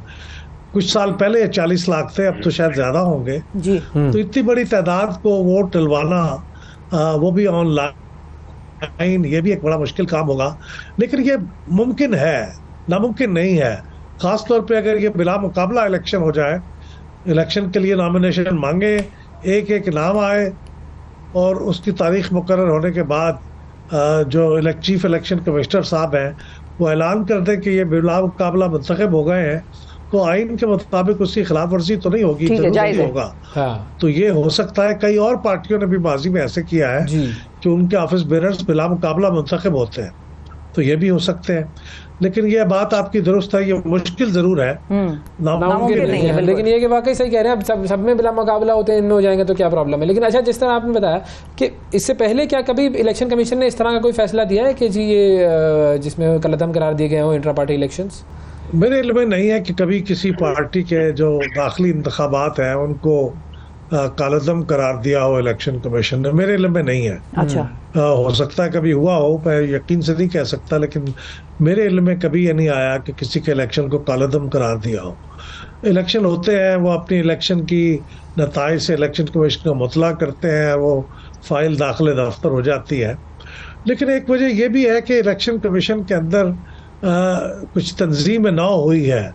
अच्छा। और वहाँ का जो पॉलिटिकल फाइनेंस विंग है, जिसके जिम्मे है कि वो पार्टियों के कॉन्स्टिट्यूशन को अपडेटेड रखे, उसके बारे में अमेंडमेंट्स को वसूल करे और उनके इलेक्शन को देखे, इंट्रा पार्टी इलेक्शन की निगरानी करे, तो वो उसकी ज़रा तंजीम ना हुई है। और वो अब काफ़ी ऑर्गेनाइज्ड है, उसके पास काफ़ी वसाइल हैं in terms of technology, in terms of man power, in terms of resources. तो चूँकि हाल ही में वो रीऑर्गेनाइज हुआ है, तो इत्तेफाक की बात है कि पीटीआई का इलेक्शन जो है वो पहला केस उनके सामने आया है। वो रिसेंट तो नहीं है, 2 साल पुराना है। हाँ, है तो 2 साल पुराना। पहले उनकी मुद्दत खत्म हुई थी, इन्हें इलेक्शन करा लेने चाहिए थे, बिल्कुल उन्होंने नहीं कराए। तो अब मेरा ख्याल ये है कि दूसरी कोई पार्टियां भी अपने इलेक्शन कराएंगी तो उनको भी इसी जांच पड़ताल और सिक्योरिटी के मरहले से गुजरना पड़ेगा। लेकिन अब तक का जो रिकॉर्ड है उसके मुताबिक तो मुझे याद नहीं पड़ता कि किसी पार्टी के इंतखाबात वो रस्मी से इंतखाबात होते हैं, उनको इलेक्शन कमीशन ने कोई एतराज किया। हाँ जी, ठीक है। अच्छा, ये बताइए कि अब जो दूसरी पार्टीज हैं उनकी क्या प्रैक्टिस होती है यूजुअली, और क्या चीज देखने में आती है, वो किस तरह से इंतखाबात कराते हैं इंट्रा पार्टी? हर पार्टी का अपना तरीका है, लेकिन मिसाल के तौर से मैं मुस्लिम लीग नवाज का बताऊं कि उनकी भी एक नेशनल काउंसिल है, या उसका नाम हो सकता है कुछ और हो, लेकिन उसी की इक्विवेलेंट एक बॉडी है। वो नेशनल काउंसिल की मीटिंग होती है, उसके अंदर कोई 500-600 से 1000 तक लोग होते हैं। वो इलेक्ट करते हैं पार्टी की सेंट्रल लीडरशिप को। तो लास्ट टाइम भी जब ये इलेक्शन हुए तो उसका इजलास उन्होंने बुलाया था। मुझे याद है कि इस्लामाबाद का जो कन्वेंशन सेंटर है वहाँ उनकी मीटिंग हुई थी। उस मौके पे वोटिंग हुई थी और काफ़ी हद तक धक्का पेल भी हुई थी वहाँ पे। अच्छा। क्योंकि लोग काफ़ी जमा हो गए थे। तो वो नेशनल काउंसिल में इलेक्शन होता है। बिलअमूम अक्सर चीज़ों के ऊपर तो बिला मुकाबला मुंतखब हो जाते हैं। जो लोग एक से ज़ायद उम्मीदवार होते भी हैं वो भी इलेक्शन के टाइम पे विड्रॉ कर जाते हैं लीडरशिप के कहने पे, ताकि कोई तकसीम ना हो। तो वो फिर वहाँ पे लोग इकट्ठे होते हैं, वो इत्तफाक के राय से सब लोग मुंतखब हो जाते हैं और एक मीटिंग की फॉर्मेलिटी पूरी हो जाती है और वो इलेक्शन कमीशन को उससे मुतला कर देते हैं। जमात इस्लामी का मामला डिफरेंट है। जमात इस्लामी में ना कोई उम्मीदवार होता है, ना उसके लोग इकट्ठे होते हैं। वो लोग अपना अपने बैलेट पेपर पे भर के जिसको भी मुनासिब समझते हैं वो उसका नाम लिख के भेज देते हैं। उनके इलेक्शन कमिश्नर उसको काउंट करके अमीर को बता देता है, अमीर उसको अनाउंस कर देता है। अमीर नहीं, चीफ इलेक्शन कमिश्नर उसको अनाउंस कर देता है। वहाँ पे उम्मीदवार नहीं होते बल्कि शूरा ही उनके नाम 3 लोग नॉमिनेट करती है कि इन तीनों में से किसी एक को वोट दे दें या फिर चौथे किसी एक को भी अपनी मर्जी से वोट दे दें। तो उनके इलेक्शन ऐसे होते हैं। उनके यहाँ ना उम्मीदवारी का झंझट होता है, ना वहाँ पे इलेक्शन कैंपेन की इजाजत होती है। जमीयत उलमा इस्लाम का इलेक्शन कुछ इसी तरह से होता है। पाकिस्तान पीपल्स पार्टी का इलेक्शन भी एक कमरे के अंदर वो अपनी सेंट्रल एग्जीक्यूटिव कमेटी या फेडरल काउंसिल की मीटिंग बुलाते हैं और वहाँ पे वो अमूमन मुतफ़िक़ा तौर पर लोग मुंतखब हो जाते हैं। तो ये इस तरह से मुतफ़िक़ा तौर पर ही होते हैं मोस्टली इलेक्शन का झंझट नहीं होता। मुझे जहाँ तक इल्म है ये पीटीआई का भी जो लास्ट इलेक्शन था ये भी मुतफ़िक़ा तौर पे एक ही पैनल था जो इमरान खान साहब की सरबराही में पैनल था, उसी को मुतफ़िक़ा तौर पर बिला मुकाबला मुंतखब कर लिया गया था। लेकिन अब वो चूंकि इलेक्शन कमीशन ये कहती है कि आपके कहाँ मुंतखब किया था, वो नेशनल काउंसिल तो एग्जिस्ट ही नहीं करती। According to your own constitution उसकी मुद्दत खत्म हो गई थी, तो आपने कैसे इलेक्शन करा लिए? तो इन सारी बातों का कोई तसल्लीबख्श जवाब नहीं मिला इलेक्शन कमीशन को, इसलिए ये झंझट पैदा हुआ। तो अब प्रैक्टिकली पीटीआई के पास ऑप्शन क्या है सर?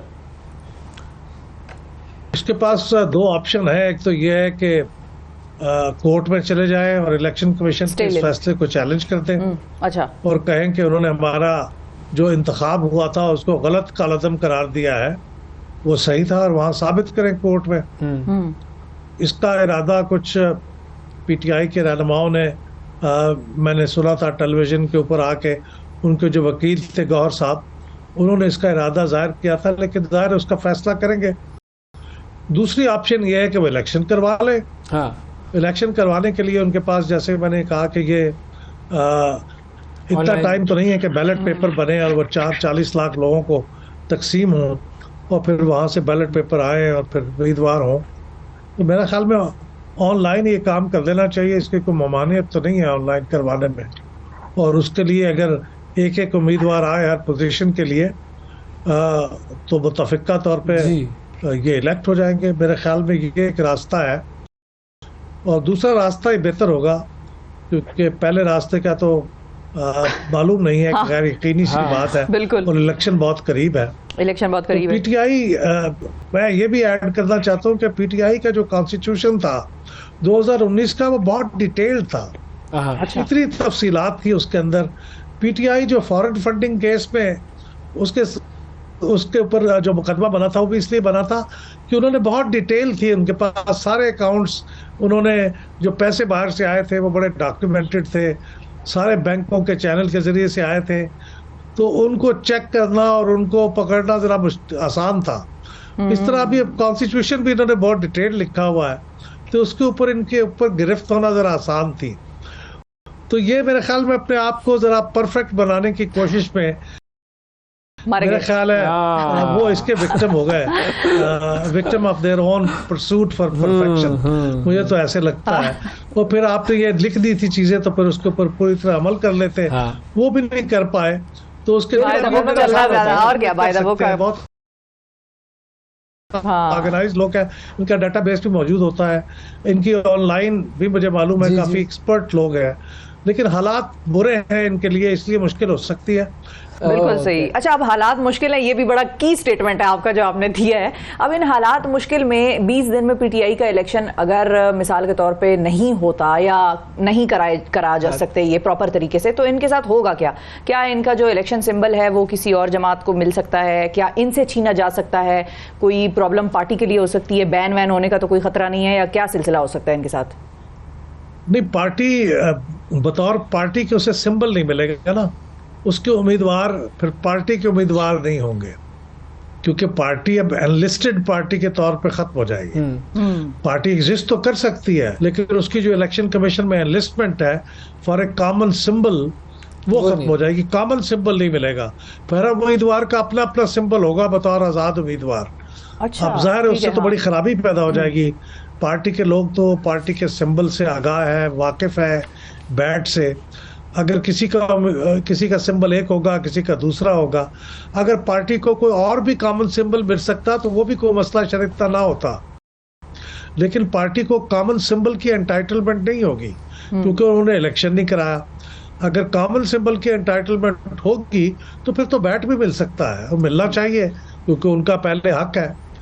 तो ये खराबी पैदा होगी कि वो फिर पार्टी के उम्मीदवारों का कोई कॉमन सिंबल नहीं होगा, हर उम्मीदवार का अपना सिंबल होगा, और लोगों को पता ही नहीं होगा कि हमारी पार्टी का उम्मीदवार कौन है। सही। तो सर, ये जो तहरीके इंसाफ पार्लियामेंटेरियन है, ये क्या भला है? ये कोई फायदा उठा सकती है इससे? वो तो एक अलग पार्टी है ना, वो तहरीक इंसाफ तो नहीं है जी। वो तहरीक इंसाफ पार्लियामेंटेरियन है। लोगों को कंफ्यूजन तो होगा, बहुत से लोगों को। और अगर इनसे बैट का निशान छिन गया, मुझे डर है कि वो बैट के निशान पे वो अपना हक जताएंगे, और अगर उनको बैट का मिल गया तो उनको काफी फायदा पहुंच जाएगा, इनको नुकसान पहुंचेगा।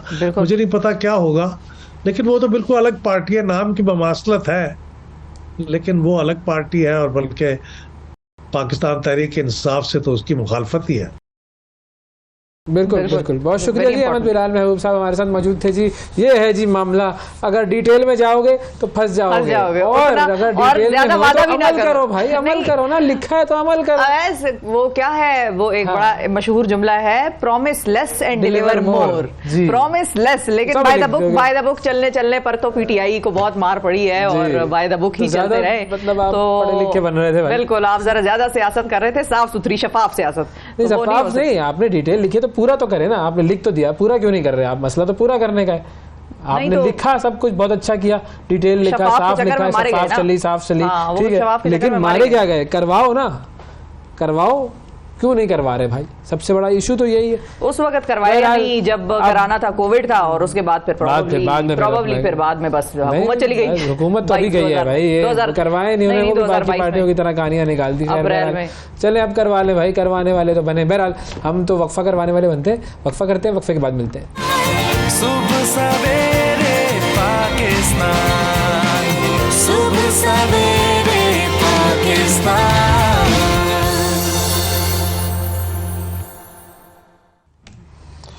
वेलकम बैक जी, सुबह सवेरे पाकिस्तान में एक मरतबा फिर खुशामदीद। भाई वारिस बेग साहब का नाम सुना है आपने? ऑफ कोर्स सुना है, बिल्कुल सुना है। जिसने नहीं सुना उससे क्या कहा जाएगा?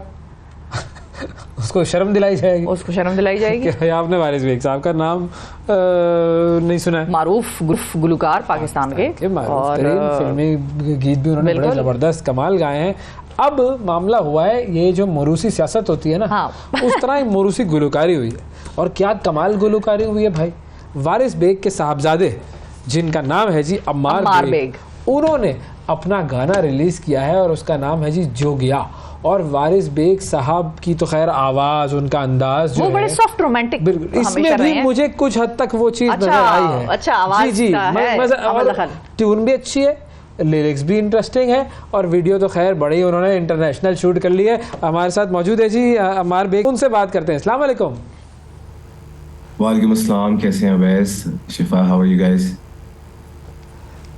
बिल्कुल ठीक अम्मार साहब, बिल्कुल ठीक ठाक जी। तो ये बताइए, ये जो आपके अंदर ये जो जरासीम आए गाने के, ये क्यों आए? वालिद साहब की वजह से आए होंगे? नहीं, मतलब उनकी वजह से आए या ये शौक अपना था, वो होते इस फील्ड में या ना होते, आपने यही करना था? बिल्कुल ऐसे ही है। क्यों आए ये मुझे नहीं पता, मेरे और भी बहन भाई हैं, बट आई थिंक मेरे अंदर सबसे ज़्यादा ये जरासीम आया, and I feel very blessed कि मैं अपना आर्ट इस तरह पोर्ट्रे कर सकता हूँ। तो ऑफ कोर्स बचपन से डैड को देखा परफॉर्म करते हुए, गाते हुए, तो मैंने वो बचपन से अडॉप्ट करना शुरू कर दिया। तो करते करते करते आज जिसके मामले सिंगल। तो पहले तो फिर आप अपने अब्बू के ही गाने कुछ गुनगुनाते होंगे, इसका मतलब है?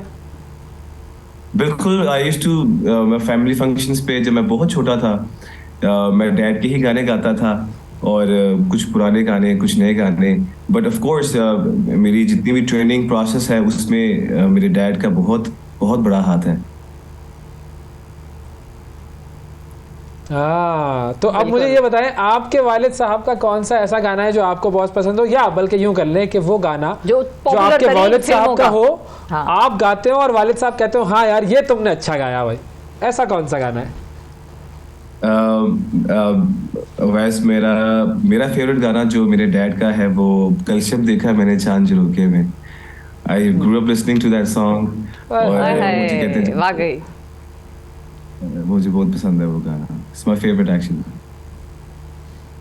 अच्छा, तो जब आप वो गाते हैं तो आपके वालिद साहब क्या कहते हैं फिर? वो बिल्कुल ये कहते हैं कि आप बहुत अच्छा गाते हो गाना, बट मैंने भी हाल ही में एक जगह पे डिस्कशन हो रही थी, मैंने वो गाना रिकॉर्ड करने की कोशिश की अपनी आवाज़ में। I know I can sing it, मैं लाइव तो गा लेता हूँ उस गाने को, बट जब मैंने इसको रिकॉर्ड किया मैं बिल्कुल भी अच्छा साउंड नहीं कर रहा था। मेरे डैड ने उसको बहुत अच्छा गाया है, और ज़रूरी नहीं है कि आप कोई भी गाना हो तो आप वो उस तरह अब्बू तो फिर अब्बू होते हैं ना। ऑफ कोर्स अब्बू तो अब्बू होते हैं, बिल्कुल ऐसे ही है, बट मेरा वो टॉप फेवरेट है।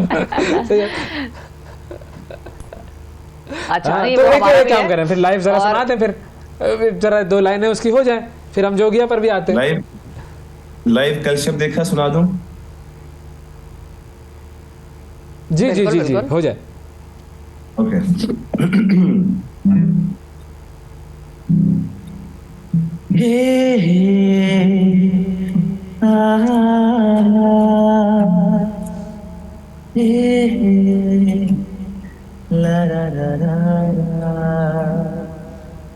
कल जब देखा मैंने चांद झरोखे में, उसको किया सलाम तुम्हारे धोखे में।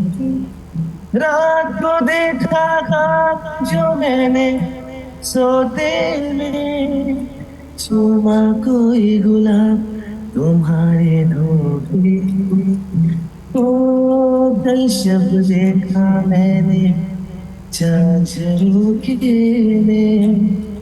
उसको किया सलाम तुम्हारे धोखे।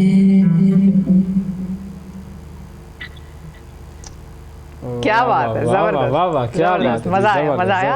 अच्छा, आपके फादर की और जाहिर है आपकी उनकी आवाज में भी वो सॉफ्टनेस और वो जो एक वो जिसको कहते हैं रोमांस वाली सिंगिंग है वो है, और आपके वाले में भी है। आपका हमने जोगिया सुना तो उसमें भी हमें फील हुआ।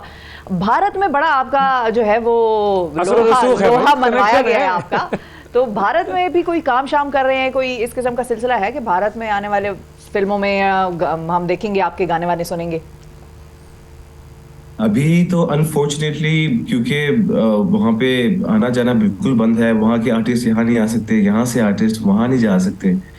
आई थिंक उनकी लेजिस्लेशन में भी ऐसी कुछ चीज़ है। बट बचपन से तो मैं वहाँ पे जा रहा हूँ। You know, I was very lucky कि मैं बहुत छोटा था तो I was able to perform in front of so many celebrities over there, Salman Khan, Hrithik Roshan, Sushmita Sen. मुझे मौका मिला कि मैं इनको सुना सकूँ अपनी आवाज़। बट अब तो काफ़ी टाइम हो गया है, तो अगर मौका मिलेगा तो I would love to not just India, I would go to any country. Music की या आर्ट की कोई बिल्कुल यस, हाँ जी, फैला दे उसको। तो बिल्कुल सही बात है। अच्छा, आपने कितनी उम्र से गाना वैसे शुरू कर दिया था? वैसे मैं तो बहुत छोटा था, मैं तब से गा रहा हूँ। आई थिंक मैं बिल्कुल 3 साल का था, 3-3.5 साल का था, मैंने गाना शुरू कर दिया। और ऑफ कोर्स मैं देखता था अपने डैड को, वो गिटार भी प्ले करते हैं, तो मैंने उनसे गिटार सीखा जब मैं बहुत छोटा था। उनको देखता था, ऑब्जर्व करता था कि वो कैसे प्ले करते हैं, कैसे वो अपनी पोजीशंस कैसे चेंज करते हैं गिटार के ऊपर। फिर करते करते यूट्यूब आ गई, थोड़ा बड़ा हुआ तो मैंने खुद उसको ग्रास्प करना सीखा बुक से गिटार कैसे प्ले करते हैं और music. Then I went to मैं फिर जब अमेरिका गया अपने एजुकेशन के लिए, फिर मैंने वहाँ से वेस्टर्न क्लासिकल ट्रेनिंग ली। मैं अपने हाई स्कूल कोयर में था, तो my whole life I have been into music and learning music and it's been a beautiful journey for me. सही। तो जोगिया का सफर कैसा रहा? वो कैसे शुरुआत हुई उसकी, और ये जो स्टोरी लाइन आपने उसमें दिखाई है किस से इंस्पायर्ड है, उसके बारे में जरा बताएं। जोगिया एक सैड नंबर है। मैंने इसको, मेरा आइडिया ये था कि सर्दियों के टाइम में इसको ज़रा रिलीज़ करूँगा। और यू नो, हर बंदा कोई ना कोई टाइम पे किसी ना किसी मौके में लाइफ में you been through a heartbreak, तो आई जस्ट थॉट कि यू नो ऐसा कोई गाना होना चाहिए जिससे लोग रिलेट कर सकें। तो I was in US like 6-7 months ago, और वहाँ पे मेरा दोस्त है Hector Toro, is a very fine director. तो मैंने उसके साथ 3 गानों के ऊपर कोलैबोरेट किया था, म्यूजिक वीडियोस के ऊपर। इसको शूट किया हमने LA में ही। एक गाना मेरा 1 महीना पहले रिलीज हुआ, this is the second one, Jogiya. और एक और है जो मैंने जिसमें कोलैबोरेट किया मेरे डैड के साथ, फर्स्ट टाइम एवर फादर सन डुओ। उसमें मैंने स्पेनिश में गाया और मेरे डैड ने अरे वाह, यस। तो वो है, उसका तो एक झलक हो जाए फिर जी। वो मैं सरप्राइज रखना चाहूंगा आपके लिए क्योंकि वो गाना डैड के बगैर इनकम्प्लीट है। अच्छा, अभी नहीं रिलीज हुआ वो? ठीक है, अभी रिलीज नहीं हुआ। हाँ, ये फिर वो जब गाना आएगा तो फिर हम आपको और उनको दोनों को साथ प्रोग्राम में लेंगे ना, ऐसा कर लेंगे इंशाल्लाह, वुड लव टू। बिल्कुल। तो अब जोगिया की जरा लाइव परफॉर्मेंस मैं चाहूंगा भाई। मैंने जो सुना देखा बड़ा खूबसूरत लगा ये गाना, और इसकी विजुअल्स हमारे स्क्रीन पर चल भी रहे हैं, तो जरा थोड़ा सा कुछ गुनगुनाएं जोगिया। ऑलराइट।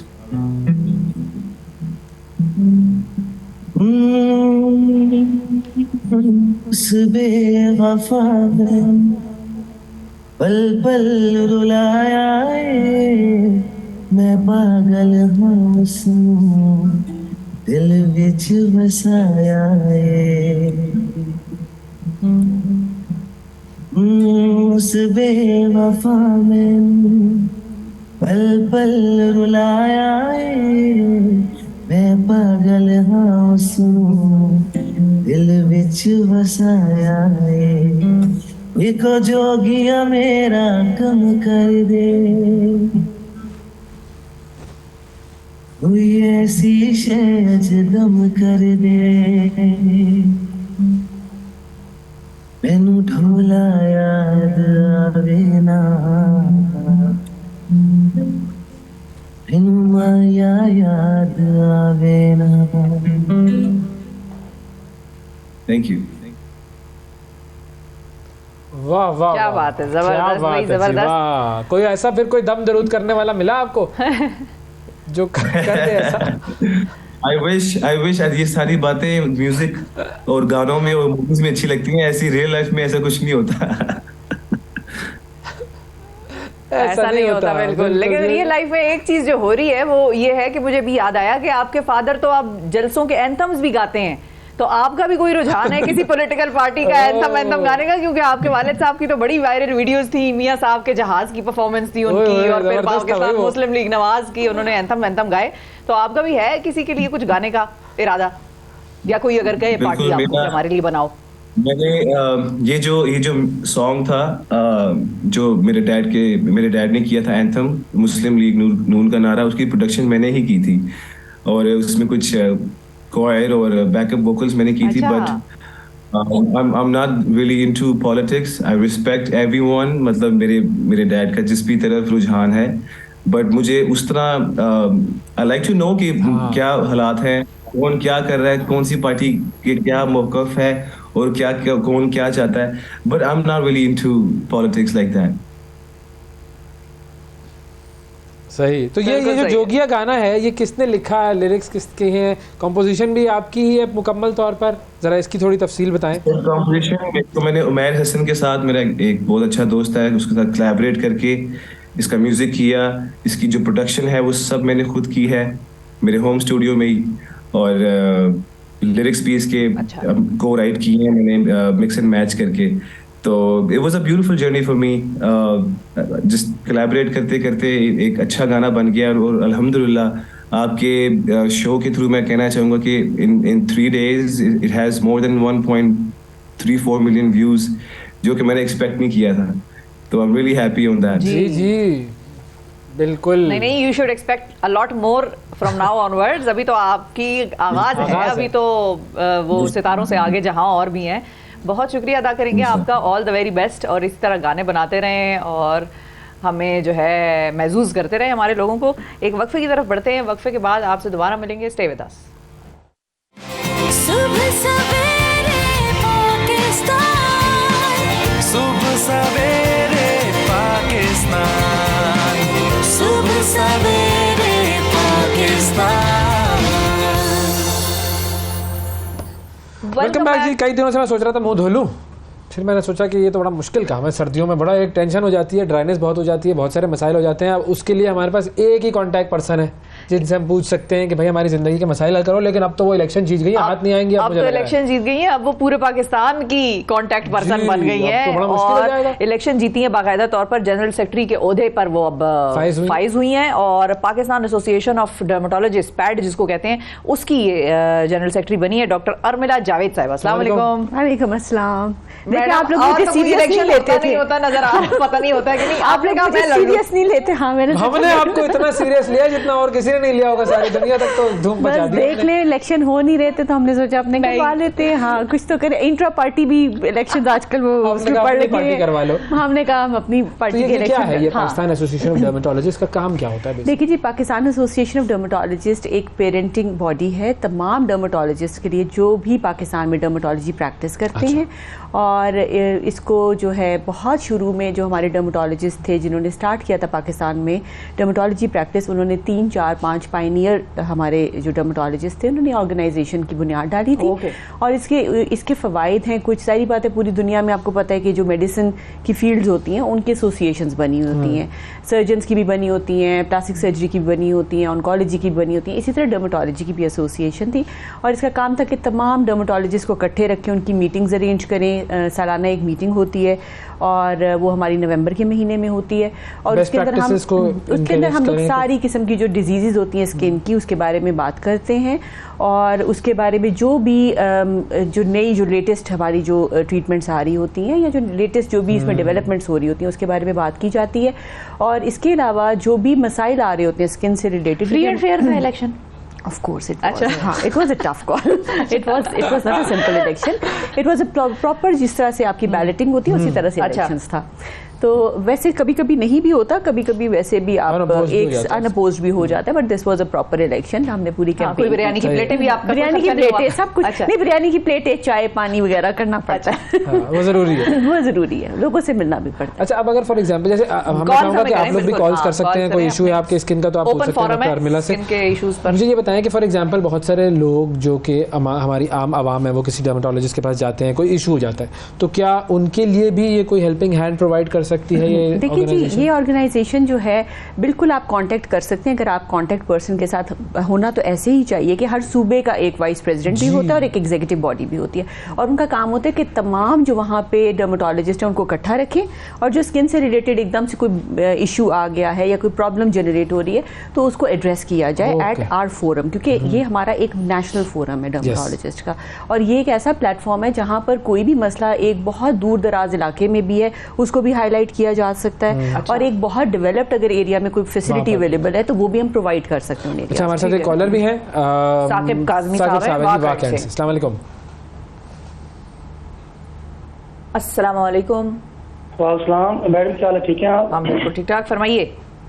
अच्छा मैम, ऐसे कि ना मेरी मिसेज हैं, उनको ना एलर्जी है जिस्म पे बहुत ज्यादा, तो वो काफी जो पिंडी में एक है ये शाह सुल्तान के साथ वो जो अंग्रेज डॉक्टर थी वहाँ से भी हमने काफी इलाज करवाया तो कोई इस तरह का आराम नहीं आ रहा, जिसम पे खारिश आती है और ना ऐसे ना वो जिसम ना ऐसे छिला जाता है, जख्म बन जाते हैं। अच्छा। तो और एक मेरे भाई हैं, उनके चेहरे पे ना बहुत ज्यादा वो ऐसे ना उनका चेहरा सूज जाता है, स्वेलिंग सी हो जाती है बहुत ज्यादा, तो ये हर जगह से इलाज करा बैठे, कोई आराम नहीं आ रहा, तो इसका कोई ऑथेंटिक कोई चीज है इसका हल? हमारे साथ रहिएगा भाई। सबसे पहले वाइफ का जो इशू है, जो एलर्जी हो रही है, फिर वो कह रहे हैं कि जिस्म के ऊपर जख्म बनते छिला जाता है। देखिए ये जो फोन पे बताते हैं ना कई चीजें सुनने में वैसी नहीं होती, डर्मेटोलॉजी में आपको मरीज को देखना पड़ता है।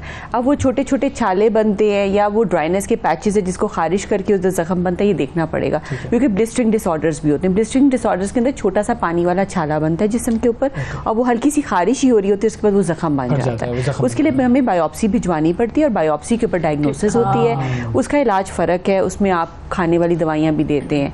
कई दफ़ा आपको देखना पड़ता है कि कोई पोरफायरिया तो नहीं है, कोई ऐसी चीज़ तो नहीं है कि धूप लगने की वजह से वो कुछ केमिकल्स होते हैं बॉडी में जो ब्लिस्टर्स दे रहे होते हैं। तो ये तमाम चीज़ें आपको एक अच्छे सेंटर के ऊपर जाके, पता नहीं कौन से शहर में हैं भाई हमारे, अगर पिंडी में है तो पिंडी में तो बहुत अच्छे अच्छे हमारे पास, अगर जाना चाहते हैं तो जो बेनज़ीर भुट्टो हॉस्पिटल है उधर रजू किया जा सकता है, वहाँ पे बहुत अच्छा सेंटर है डर्मेटोलॉजी का और बायोप्सी भी हो जाएगी और इलाज भी प्रॉपर्ली हो जाएगा।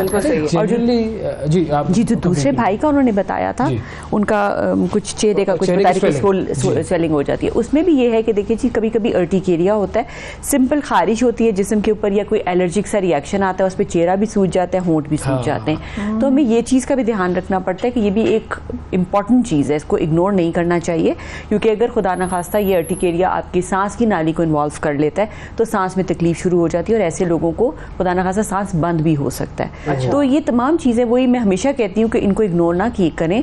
जो भी आपके करीब टर्शरी केयर हॉस्पिटल है, कोई भी ऐसा अस्पताल है जहाँ पे स्किन का इलाज मौजूद है, ज़रूर जाएँ। तो ये फोन पे बताने वाली, क्योंकि छोटी मोटी कोई मिलाजमा या एक्नी तो नहीं है ना कि जिसको हम फोन पे बता। अच्छा, ये बता रही हैं जी। हाँ, ये बताएं कि जो अकाउंटेबिलिटी वगैरह होती है या कोई ऐसा इशू है कि किसी एक डर्मेटोलॉजिस्ट ने कोई ऐसी प्रैक्टिस कर दी, नेग्लिजेंस कर दी या कोई ऐसा अनएथिकल प्रैक्टिस कर दी, तो वो भी आप लोगों की कमेटी नैब भी होती है आप लोगों के पास? देखिए नहीं, हमारे पास नैब नहीं होती है।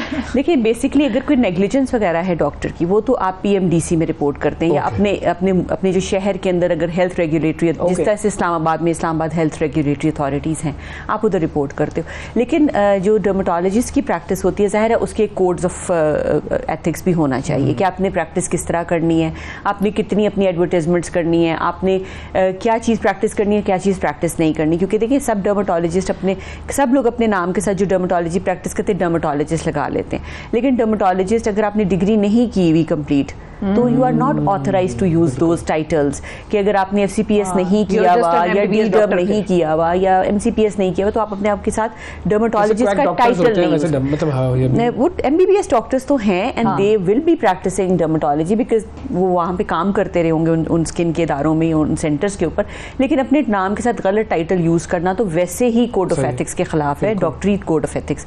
तो ये काम भी ऑफ कोर्स इस एसोसिएशन को देखना चाहिए और मैंने अपने जो मैनिफेस्टो था उसमें ये मेंशन भी किया था कि हमें एक प्रैक्टिस जो ethical practice and ethical trainings उसी को लेके चलना चाहिए। और यही चीज़ें कि पाकिस्तान में हम हर एक लेवल पे जब तक काम नहीं करेंगे तो मुल्क के अंदर चेंज नहीं आ सकता। फिर जब ये बॉडीज होती है तो उनको इन्फोर्स भी कर सकते हैं। अभी हम लोग डेवलपिंग स्टेज के अंदर हैं, हम ऐसी स्टेज के अंदर हैं कि हम लोग अभी उसको बहुत अगर सब कुछ गवर्नमेंट पे छोड़ देंगे तो सब कुछ गवर्नमेंट के करने का उनके पास इतने रिसोर्सेज भी नहीं होते। तो सेल्फ अकाउंटेबिलिटी भी इम्पोर्टेंट है हर एक शख्स के लिए। एक और कॉलर है जी हमारे साथ, सुहेल साहब रावलपिंडी से। सुहेल साहब अस्सलाम वालेकुम। जी अस्सलाम वालेकुम सर। जी सुहेल साहब फरमाइए, कैसे हैं आप? ठीक है, बिल्कुल ठीक। अच्छा, मेरा क्वेश्चन था बेसिकली मैं एक प्राइवेट ऑर्गेनाइजेशन में जो है ना वो एक एम्प्लॉय हूँ और हमारी जो कंपनी और डिफरेंट जो कंपनीज होती हैं वो अपने एम्प्लॉयज को इंश्योरेंस प्रोवाइड करती है, मेडिकल इंश्योरेंस ना। अच्छा, उसमें एक चीज जो हमें काफी ज्यादा जिसके ऊपर होता है क्योंकि स्किन डिजीजेस जो होती हैं वो मोस्ट ऑफ बल्कि सारी जो इंश्योरेंस कंपनीज हैं वो कवर नहीं करती। चूंकि मैडम जो है वो अभी हुई हैं जनरल सेक्रेटरी अपॉइंट हुई हैं, तो मेरा इनसे एक रिक्वेस्ट है प्लीज आप अपने एंड पे जो भी इंश्योरेंस कंपनीज हैं उनको अलाइन करके एटलीस्ट इनको कवर करवाएं जो स्किन डिजीज होती हैं, क्योंकि आजकल जिस तरह स्मोक है और डिफरेंट जो है इश्यूज हैं जिसकी वजह से काफी ज्यादा स्किन डिजीजेस होती हैं और स्किन का जो इलाज है वो माशाल्लाह से एक तो है भी बहुत महंगा, बिल्कुल एस्थेटिक प्रोसीजर्स को साइड पे करके बिल्कुल। थैंक यू जी, बहुत अच्छी बात उन्होंने कही है। देखिए जो स्किन की जो बीमारियां होती है ना वो ठीक होने वाली ज्यादातर बीमारियां ऐसी नहीं होती कि आपने एक दफा करा ली तो आप अगले हफ्ते ठीक हो जाओगे। It is for life. Most of the things like eczema है, सोराइसिस है, ये चीजें लॉन्ग टर्म चलती हैं। तो डेफिनेटली इनको तो इंश्योरेंस को कवर करना चाहिए। इंश्योरेंस कंपनीज का प्रॉब्लम ये है कि ज्यादातर डॉक्टर्स जो हैं जो डर्मेटोलॉजी प्रैक्टिस करते हैं वो एस्थेटिक भी प्रैक्टिस कर रहे होते हैं, तो एस्थेटिक प्रोसीजर्स को कवर नहीं करते हैं। लेकिन डर्मेटोलॉजिकल जो डिजीजेज हैं, जो क्लिनिकल प्रोसीजर्स हैं या जो क्लिनिकल प्रॉब्लम्स हैं, उनको वो डेफिनेटली कवर उनको करना चाहिए और वो कवर करते भी हैं। हाँ, उनमें जब हमारे पास पेशेंट आता है तो वो ये जरूर कहता है कि डॉक्टर साहब ऊपर क्योंकि आपके जो आपका लेटर हेड अगर उसके ऊपर लिखा होगा लेजर या कॉस्मेटिक या एस्थेटिक कोई ऐसा वर्ड होगा तो वो फिर हमें एंटरटेन नहीं करते। Then we make a separate prescription for them जिसके अंदर हमारे सारा जो एक डर्मेटोलॉजी वाला जो हमारा लेटर हेड होता है उस पर हम बना के देते हैं और उस पर ज़्यादातर कंपनीज मेरे ख्याल में एंटरटेन कर देती हैं। अगर नहीं करती हैं तो ये मेरे ख्याल में इंश्योरेंस कंपनीज को भी रीच आउट करना चाहिए डर्मेटोलॉजिस्ट के पास कि वो कुछ सेंटर्स को वो कर दें कि यहाँ पे जो डर्मेटोलॉजिस्ट बैठे हुए हम इनको अपने साथ और अगर कोई एस्थेटिक प्रोसीजर्स हैं तो उनको सेपरेट कर दें, अलग कर दें। बिल्कुल, लेकिन ये आपकी बात अच्छी है कि इसके ऊपर हम definitely we can look into this. Thank you doctor साहिबा, बहुत शुक्रिया अदा करेंगे आपका। डॉक्टर अर्मिला जावेद साहिबा नाज़रीन हमारे साथ मौजूद थी, जनरल सेक्रेटरी हैं पैड की। और आज के प्रोग्राम से इतना ही। अपना बहुत ख्याल रखिए, हमें और पाकिस्तान को दुआओं में याद रखिए। अल्लाह हाफिज।